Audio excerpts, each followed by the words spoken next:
Hello everyone, a very pleasant day to you. Federal government approves 19 billion naira for Vice President Shettima's aircraft engine and others. NRS boss Adedeji cautions income earners over January salaries. Peter Odili breaks silence, declares Fubara's political leader of Rivers State.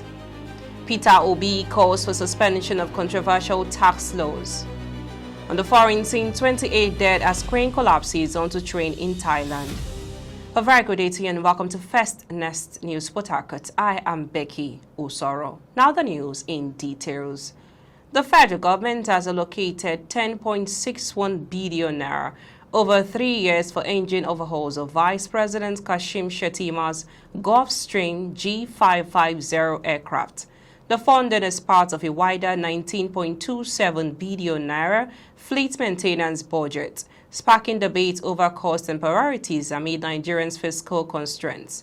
The G550 received 55% of the 19.27 billion naira fleet engine overhaul budget under President Tinubu. Cost rose from 1.24 billion naira in 2024 to 5.51 billion naira in 2025 before dropping 3.86 billion naira in 2026.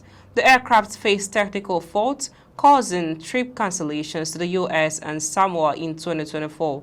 Two Falcon 7X jets received 6.98 billion naira and another Gulfstream jet received 1.68 billion naira. The Gulfstream G550 is 13 years old. Other aircrafts require more costly and frequent overhauls. The presidential air fleet has 10 crafts. Critics call it large and expensive, given Nigerians' economy. Away from that story, the executive chairman of the Nigerian Revenue Service, Dr. Zach Adedeji, has asked lower income earners to look out for their January salary to spot the impact of the country's new tax laws when compared with defunct laws. Speaking via a media interview, Adedeji said lower cadre income earners would experience reduced taxes, which will be reflected in January 2026.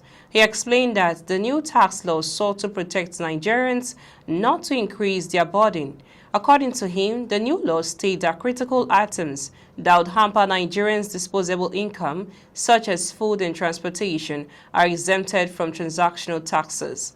By the time the salary is being paid by the end of January, the salary earner is that lower cadre will confirm compared to what they've been paid under the old law, he said. He told Nigerians to ignore the rumors and claims peddled around the new tax laws. Moving on to Rivers State, the former governor of Rivers State, Dr. Peter Odili, has publicly thrown his weight behind Governor Siminalayi Fubara, ending months of speculation regarding his stance on the intense political friction within the state. Speaking at a significant gathering in Port Harcourt on Tuesday, 13 January, the elder statesman did not mince words as he offered much-needed moral to the embattled governor. Odili emphasized that the leadership of the state's political structure firmly rests with Fubara, regardless of the ongoing power struggle between the executive and other political actors. Addressing the governor directly during the event, Odili conveyed a message of solidarity from the people. He further encouraged Fubara to remain resolute despite the political storms. Rivers people said that wherever you go, we will go with you. Wherever you stand, we will stand with you. You're standing on firm ground. Stand there and hold on to God, he added. This open endorsement is viewed as a major blow to the camp of the Minister of the Federal Capital Territory FCT, Nyesom Wike. Odili's intervention is particularly noteworthy given his status as a political father to many prominent figures in the state, including the FCT minister himself.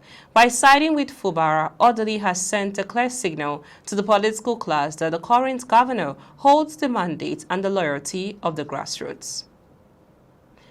Away from that story, former presidential candidate Peter Obi has urged the federal government to suspend the implementation of the new tax law. Obi made a call in a post on X, formerly Twitter, where he raised concerns about the changes introduced in the tax system. He pointed out that the laws have been altered in a way that has created serious problems, saying that Global accounting firm KPMG reportedly identified 31 major issues, ranging from drafting mistakes to policy conflicts and administrative gaps. He argued that if experts need closed-door meetings to fully understand the tax laws, ordinary Nigerians will find it almost impossible to grasp what is being demanded of them. The former Anambra State governor explained that taxation is more than a means of generating revenue, describing it as a social agreement between the government and the people. Obi further stated that in many parts of the world, tax policies are backed by visible benefits such as better health care, quality education, job creation, improved infrastructure, and strong social support systems. He said the situation in Nigeria is different, as the focus appears to be on increasing revenue collection without clearly showing citizens what they stand to gain in return.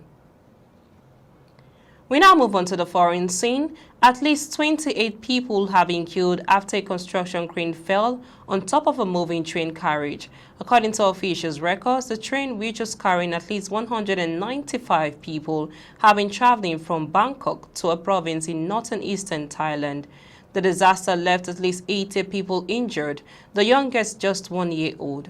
One survivor, a train staff member, recalled how he and the other passengers were thrown into the air after the crane fell on the vehicle. The governor of the State Railway of Thailand has been ordered to thoroughly and comprehensively investigate the cause of the accident. Deadly construction accidents are not uncommon in Thailand due in part to poor enforcement of standards and regulations. We now bring you highlights of the stories in the bulletin so far. We brought to you: the federal government approves 19 billion naira for Vice President Shettima's aircraft engine and others. And also, NRS boss Adedeji cautions income earners over January's salaries. And also from Rivers State, Peter Obi breaks silence, declares Fubara as the political leader of Rivers State. And also, Peter Obi calls for suspension of controversial tax laws. On the foreign scene, brought you the 28 dead as crane collapses onto train in Thailand. That's all on the news this hour. I am Becky Osoro from and the entire team in Port Harcourt, Nigeria. Many thanks for watching. Bye for now.